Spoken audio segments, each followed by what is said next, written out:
sebagai saksi sejarah perhelatan Pesta Olahraga Dunia di Jakarta pada tahun 1963. Bagaimanakah cerita selengkapnya? Mari kita simak kisah berikut ini. Kisah ini berawal dari sebuah desa yang berjarak sekitar 50 km sebelah timur kota Bangkalan. Di desa itu ditemukan fenomena unik, yaitu munculnya api dari dalam tanah. Masyarakat sekitar menyebutnya api tak kunjung padam. Dalam sejarahnya, adanya api itu berasal dari kisah sepasang suami istri yang sedang menghadapi detik-detik kelahiran anak pertama mereka. Suami istri itu pergi meninggalkan rumah di tengah malam untuk mencari pertolongan ke dukun bayi. Dalam perjalanannya, sang istri mulai kelelahan dan kesakitan.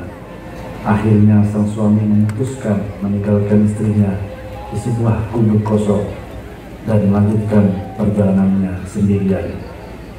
Di tengah gelapnya malam, secara tak sengaja kakinya menginjak sebatang kayu hingga membuatnya terpeleset. Dengan menahan rasa sakit dan kesal, diraihnya batang kayu itu dan dihunjamkannya ke tanah sekuat tenaga. Sungguh ajaib, di sela-sela lubang hunjaman kayu itu tiba-tiba muncul suara desisan yang susul dengan berkobarnya api yang membakar bagian bawah kayu itu. Setelah agak lama kemudian, diambilnya kayu yang terbakar itu untuk digunakan sebagai obor penerang jalan mencari sang dukun bayi untuk menolong persalinan istrinya. Kemudian sekitar 100 tahun berselang, pada kisah yang berbeda, Indonesia dipercaya menghelat kegiatan Asian Games yang keempat. Namun karena negara Israel dan Taiwan tidak diundang, maka memicu kekecewaan Amerika dan negara Eropa, sehingga Indonesia dibekukan sementara dalam keanggotaan IOC. Akibatnya Indonesia tidak dapat mengikuti kegiatan Olimpiade pada masa itu. Keputusan itu membuat Bung Karno marah, dan pada akhirnya Bung Karno menggalang kerjasama luar negeri bidang olahraga dengan 51 negara non-blok sebagai tandingan Olimpiade. Kesepakatan pun dibuat, pemerintah Indonesia akan melaksanakan Pesta Olahraga Dunia yang diberi nama Ganevo, 4 menit of the New Emerging Forces. Presiden Soekarno sedang menggalang ya. Dan sebagaimana tradisi yang ada, membuka olahraga selalu diawali dengan penyulutan api tunggu raksasa di stadion. Dan berdasarkan saran dari Menteri Olahraga dan tim, diputuskan bahwa api yang digunakan dalam pembukaan Ganevo akan menggunakan api obor yang berasal dari api alam konang. Maka dimulailah prosesi penyalaan obor Ganevo dari api alam konang yang dilakukan oleh Bupati Bangkalan Raden Panji Muhammad Nur, yang kemudian diserahkan kepada atlet pembawa obor untuk dibawa secara estafet dari konang. Panitia harus ada pelemparan itu kemana itu yang sudah datang. Jadi pikiran tamat kodan berjabat amin dorong-dorong. Tuh kendala tak satu bagi-bagi ke CBN jadi tidak mat. 6 menit tinggal 1 menit. Aku yakin obor Ganevo tidak akan padam meskipun hujan semakin deras.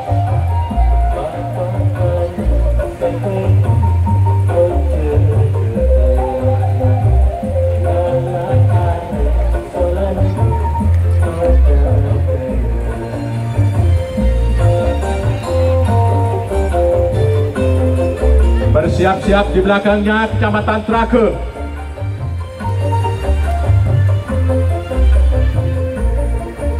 Oke, adikku dari Kecamatan Trake, dari Kecamatan Konang, waktu sudah tepat 7 menit. Silakan go, lanjut menelusuri jalanan Kota Bangkalan. Jangan patah semangat. Hujan boleh turun dengan lebat. tapi etos semangat tetap rawi rantas, malang tuntas, Bangkalan bangkit. Langsung aja enggak Pak, biarkan, enggak apa-apa, biarkan terus.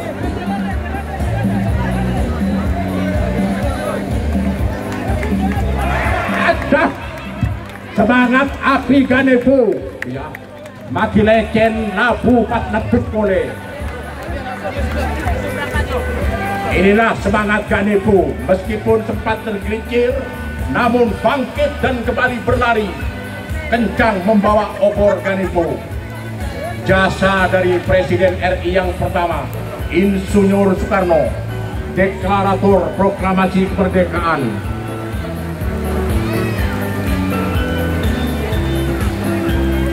Ya, ampun mangkat tako po capo anu pada mapigani projen dan terus ya.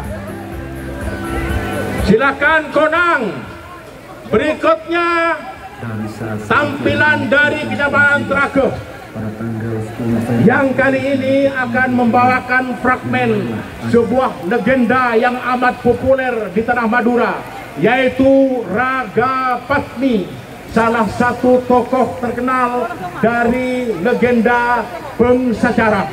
Itu sekalian, Raga Patmi, fragmen kisah cinta dalam